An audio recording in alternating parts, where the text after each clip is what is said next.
Hello everyone, class 11-12 subject drawing and painting. बच्चों, इस video में मैं आपको पहाड़ी शैली की पेंटिंग्स के बारे में बताऊंगी। ठीक है, इस वीडियो में आपकी 2 पेंटिंग्स हैं। ठीक है, और जो पेंटिंग्स बची हुई हैं वो मैं आपको आगे वीडियो बनाकर उसमें एक्सप्लेन करूंगी। ओके, चलिए। जो पेंटिंग है, जो चित्र है पहाड़ी शैली का, वो फर्स्ट पेंटिंग है। उसका नेम है गोपियों के संग कृष्णा। इसके चित्रकार हैं मनकू। टाइम है इसका 1730 ईस्वी में बना। ये शैली है पहाड़ी शैली की, जो बसोली, जो पहाड़ी शैली की उपशैली है बसोली, उसका ये चित्र है।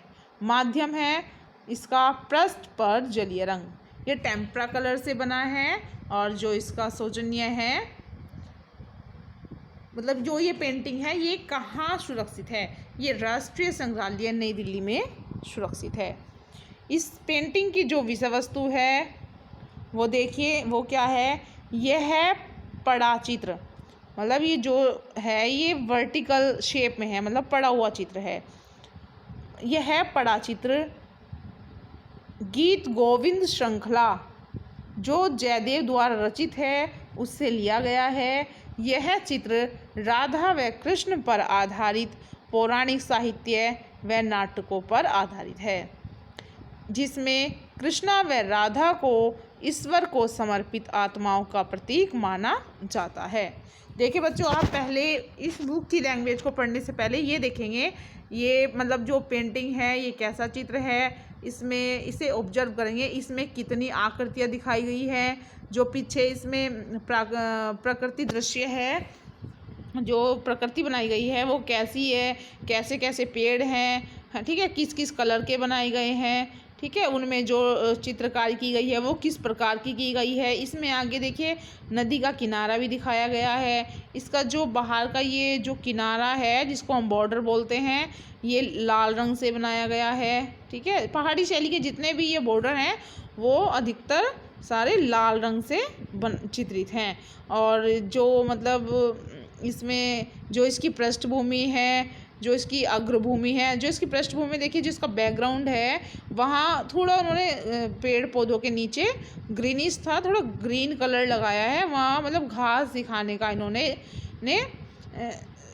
प्रभाव को चित्रित किया है। ठीक है, दिखाया है। और पीछे जो पृष्ठभूमि है उसमें इन्होंने गेरुआ सा ऑरेंज कलर किया गया है। ठीक है, और जो ये देखिए, आप इसको अपनी लैंग्वेज में भी लिख सकते हैं। जो कृष्ण है, कृष्ण का कलर कैसा है? नील वर्ण है। ठीक है, कृष्ण के दो आजू बाजू में 2 गोपियां हैं। ठीक है, और जो पीछे की गोपियां हैं वो आपस में वार्तालाप कर रही हैं। ठीक है, और एक पंखा जल रही है और एक गोपी इसमें हाथ जोड़ करके खड़ी हुई है।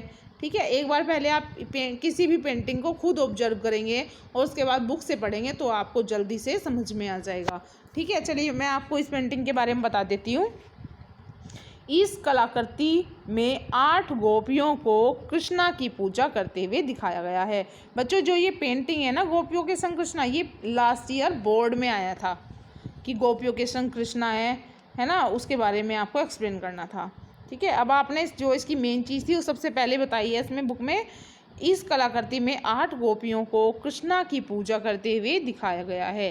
नीले रंग में कृष्णा, जो कि मन को मोह रहे हैं, कलाकृति के मध्य में दिखाई दे रहे हैं। मध्य मतलब बीच में दिखाई गए हैं। जो कृष्णा है, कृष्णा इसमें मेन है। ठीक है, इस पेंटिंग में मेन रोल किसका है? कृष्णा जी का है। तथा उन्होंने कमर पर पीले रंग के वस्त्र पहने हुए हैं। उन्होंने 2 गोपियों को गले लगाया हुआ है। एक गोपी अपने घुटने के बल पर कृष्णा को पकड़कर बैठी हुई है। ठीक है, नीचे देखिए, एक गोपी कृष्णा को पकड़कर बैठी हुई है, घुटनों के बल बैठी हुई है।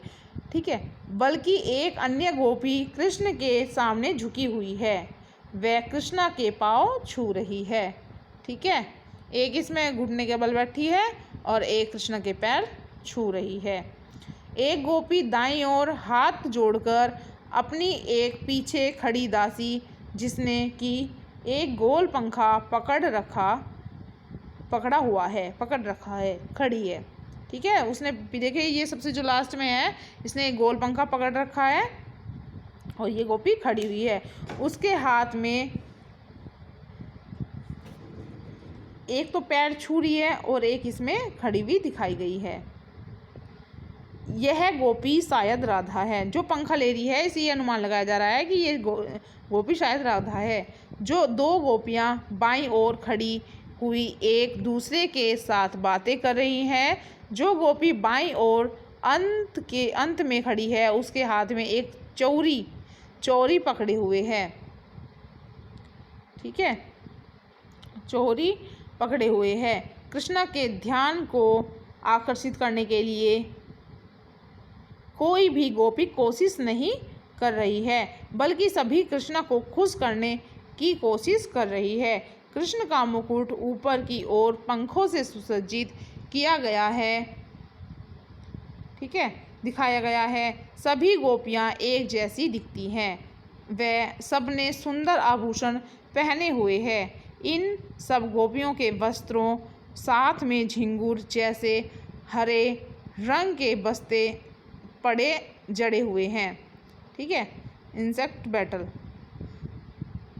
तथा मोती की डोरियां भी दिखाई दे रही है। यह सजावटी व नाटकीय रचना चमकीले रंगों व कीमती वस्त्रों से भरपूर है। सभी चेहरे सजावटी हैं। वह सबकी आंखें कमल के फूल जैसी हैं तथा उभरी हुई हैं। स्पष्ट माथा व नाक एक ही रेखा माथे से नाक की ओर जा रहे हैं। सारी आकृतियां अनुपात के अनुसार छोटे आकार की हैं। गोपियों के हाथ व पांव नर्तकियों की तरह लाल रंग से सजाए गए हैं। रंग भड़कीले व चमकीले हैं। अग्रभूमि में यमुना नदी का छोटा सा भाग दर्शाया गया है। देखिए जो ये वाइट कलर से लाइनिंग है, ये यमुना नदी का किनारा बनाया गया है। दाईं ओर कुछ छोटे छोटे वृक्ष दिखाई दे रहे हैं जिनकी ऊंचाई एक जैसी है। जो पीछे वृक्ष हैं उनकी ऊंचाई सारों की एक जैसी है।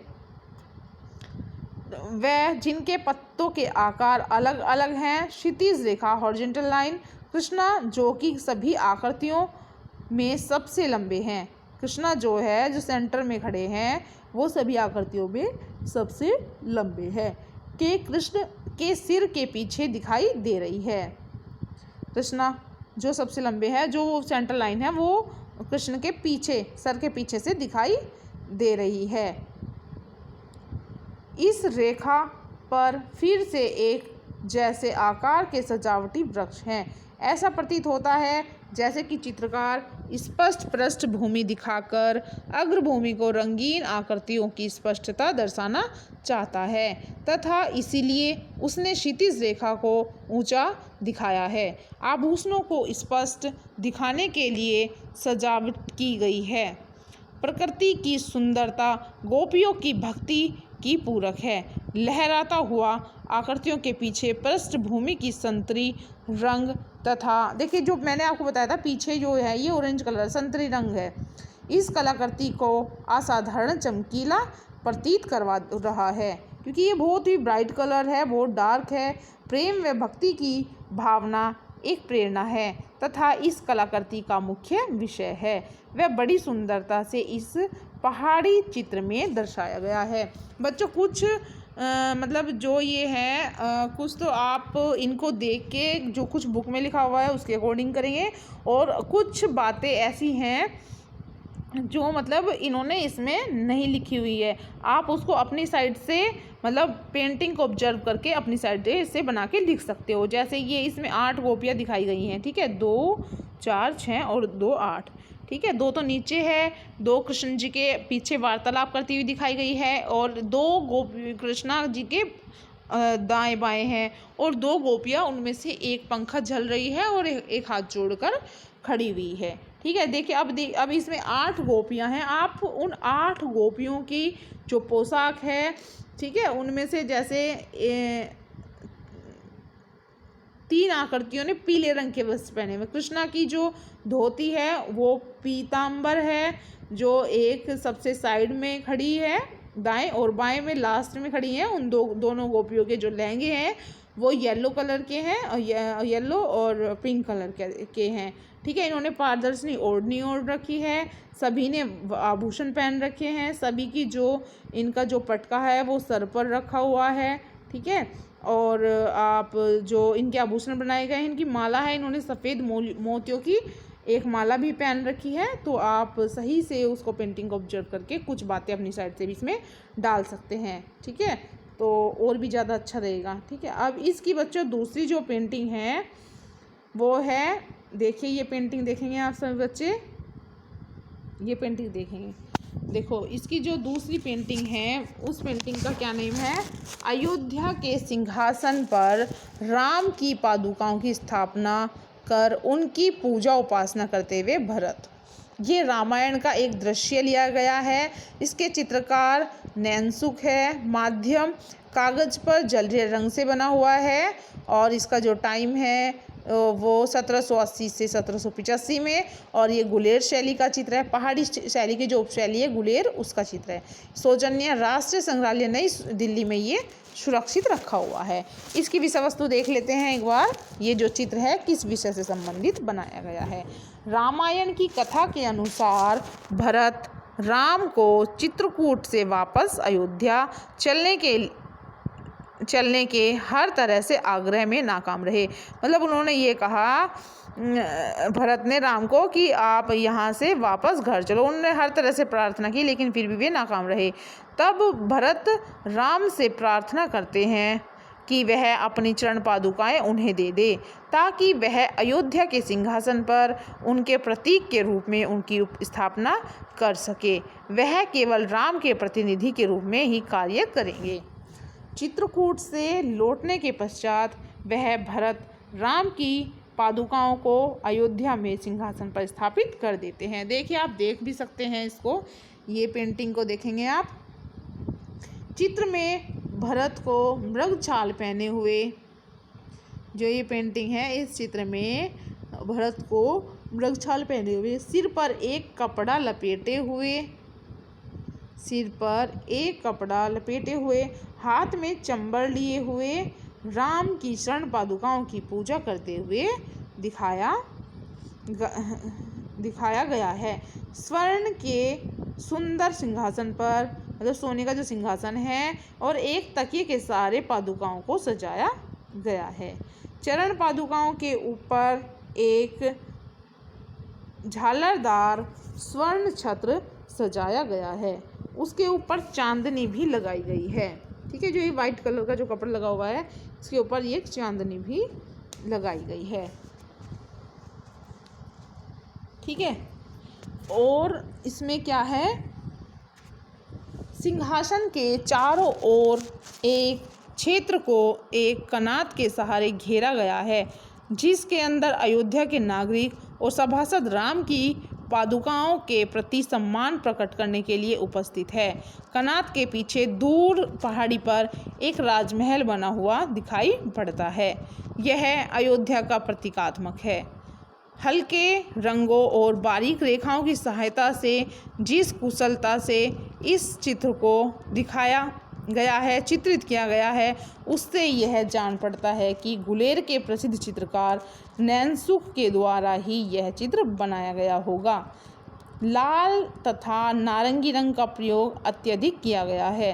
पृष्ठभूमि में हल्का आसमानी नीला रंग है। पहाड़ी के दूसरी ओर एक गांव को दिखाया गया है जो हल्के हरे रंग तथा भूरे रंग से बनाया गया है।